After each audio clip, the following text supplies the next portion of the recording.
It's been well over a year now since the Xbox Series X, S, and the PlayStation 5 were released, and they're still nearly impossible to find in every single store. Well, with the Series S being the caveat here. Between scalpers and just high demand and a global chip shortage, it is just nearly impossible to find these consoles.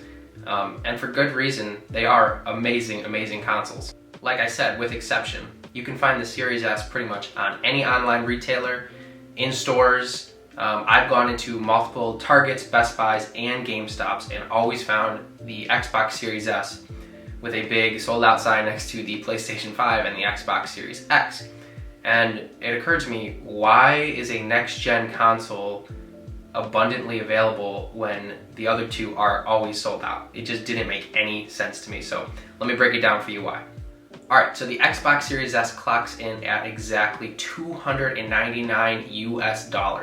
That is really, really cheap. I don't ever remember buying a console for that cheap. So $299, that's a steal in itself for a 2022, next generation Xbox. And in fact, some other things about the console, it is so small that it looks like a replica or something, like a fake piece of decoration or something like that. It doesn't look like it should be a next gen console that plays high graphic games such as Microsoft Flight Simulator. That's a big reason I got the console, is because you can't play Microsoft Flight Simulator unless you have a high-end PC or one of the next-gen Xboxes.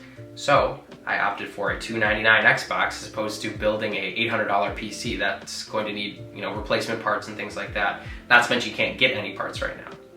So really quickly, here is the Xbox Series S next to my MacBook Pro, my iPad Air. As you can see, the thing is tiny. Like I said, it's pretty much the same surface area as my iPad. It's really hard to believe and put into words how small this Xbox is. You could easily throw it in your backpack and, take it to a friend's house, take it on a trip. It's really that tiny and small. And not to mention there's no power brick like the old Xbox One, so you don't have to worry about that either. All right, so let me run through a couple specs here. It does have a 512 gigabyte SSD, 1440p resolution display. It does let you upscale to 4K, but it does not have native 4K. Variable refresh rate, 10 gigs of RAM, and the biggest downside that I see people complain about is the lack of a disk drive. Alright, as you can see, the specs are fairly impressive. It's clearly a next-gen console with the exception of the 4K, which I don't really think too many people are going to miss out on, especially because it does upscale to 4K and it does 440p. I just don't think people are going to be able to tell the difference between 440p and 4K. And for $299, it's not like you're getting into this thing at $800 or something like that, where you're going to really want to get your years out of it. I can see this console being something you have for 2-3 years and then upgrading to a PS5 or an Xbox Series X when they become available if you feel like you need it. Microsoft does offer a storage expansion for the Xbox Series S and X. It's a bit pricey at $219, and it offers a 1 terabyte plug-and-play expansion card. It's literally just a little card that plugs into the back of the Xbox, which is really nice because you don't have to worry about playing games off the hard drive. It really is like a full experience as far as speeds and things like that.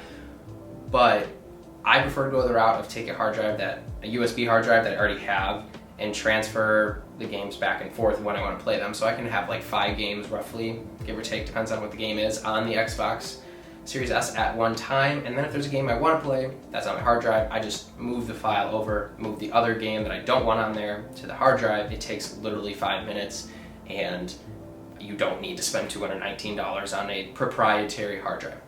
So those are the specs. How does it play? Well, surprisingly, really, really well. It does feel like a next-gen console. I play this Series S on a 1080p monitor. I play games like Forza, Fortnite, and honestly, they're beautifully displayed. It's a blast to play. And Microsoft actually kept pretty much the same user interface as the previous Xbox consoles, like the Xbox One series, but it doesn't feel outdated or antiquated, and honestly, I prefer it to the PlayStation 5 user interface. It's just a lot cleaner, and it feels like you're on like a smart device, like a Fire Stick, or I don't know, something with a good user interface that like is clear, easy to navigate, it's not hard to find what you're looking for. Xbox decided to pretty much keep the controller design the same as it was.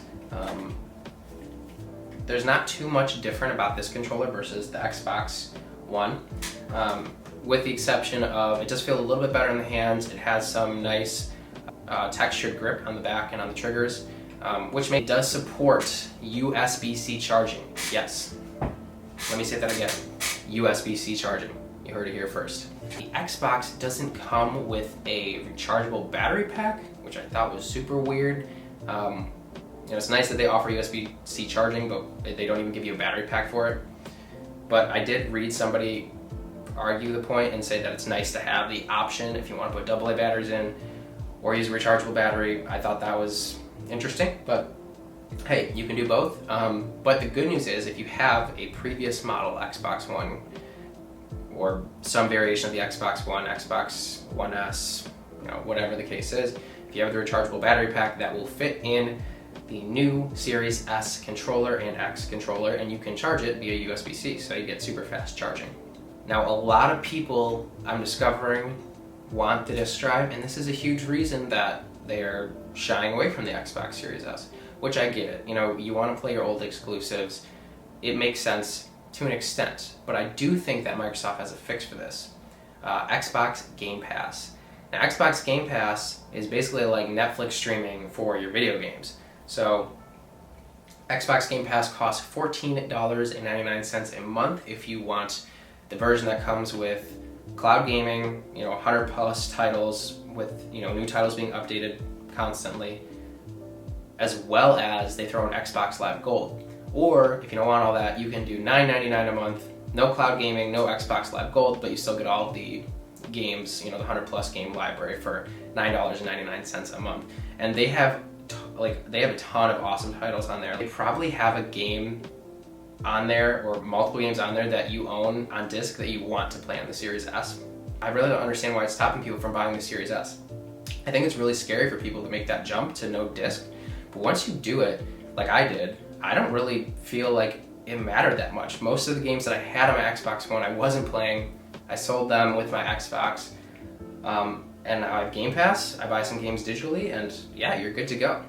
If you're looking to buy a next-gen console that displays beautifully, that plays like a next-gen console, 120 frames per second, HDMI 2.1 support, it's tiny, super amazing system for under $300, and you can walk into a store and get it right now, I think the Xbox Series S is a no-brainer if you are looking to get into next-gen gaming. Please like and subscribe if this video helped. It really means a lot.